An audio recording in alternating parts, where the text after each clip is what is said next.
So, a reflection on this Sunday's Gospel, which is Luke 24, 36 to 48. Here's the reading. While the 11 and their companions were talking about what they'd heard, Jesus himself stood among them and said to them, "Peace be with you." They were startled and terrified and thought that they were seeing a ghost. He said to them, "Why are you frightened? And why do doubts arise in your hearts? Look at my hands and my feet. See that it is I myself. Touch me, see. For a ghost does not have flesh and bones as you see that I have." And when he had said this, he showed them his hands and his feet. While in their joy they were disbelieving and still wondering, he said to them, "Have you anything to eat?" They gave him a piece of broiled fish, and he took it and ate in their presence. Then he said to them, "These are my words as I spoke to you while I was still with you, that everything written about me in the law of Moses and the prophets and the Psalms must be fulfilled."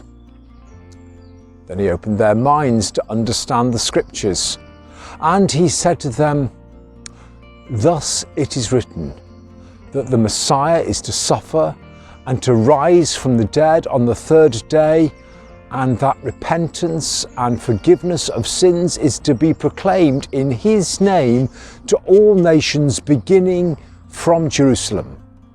You are witnesses of these things."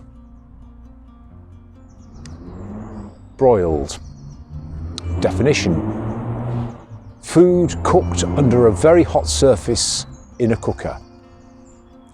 I, for one, have always been a bit distracted by that word broiled, and the trouble with getting distracted is that I fail to listen to the rest of the story and invest my mind in thinking about how the fish was cooked rather than what the fish means. So let's ask that question. What does the fish mean? Last week we heard John's version of this story. The basic elements are actually the same. The disciples are in the locked up room. They're afraid. Jesus appears. He offers peace, shalom, and he shows them his wounded body. In Luke's telling, which we hear today, there's this extra bit, the fish snack. What does this add? Well, at the lightest level, it's a story that reaches into the anxieties of those who are afraid of ghosts. Ghosts tend not to eat fish. Even more than Thomas being offered a hole through which to push his finger. Well, actually, we never find out whether he didn't or he did not.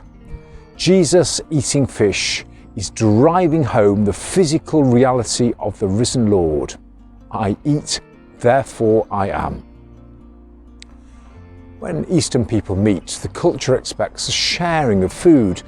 So Jesus asked these fishermen for fish. 3 things to think about here. Jesus is essentially saying that this is a normal social event where the visitor, Jesus, is fed by the host, the disciples. The second point is that Jesus has intuited that asking for food is a way of reaching through their anxiety, because food has a way of enabling other sorts of conversations to happen. And thirdly, we're so used to hearing Jesus providing food for others that this reversal of the normal way of things acts as a reminder that we also have a part in ministry, that we're not merely observers.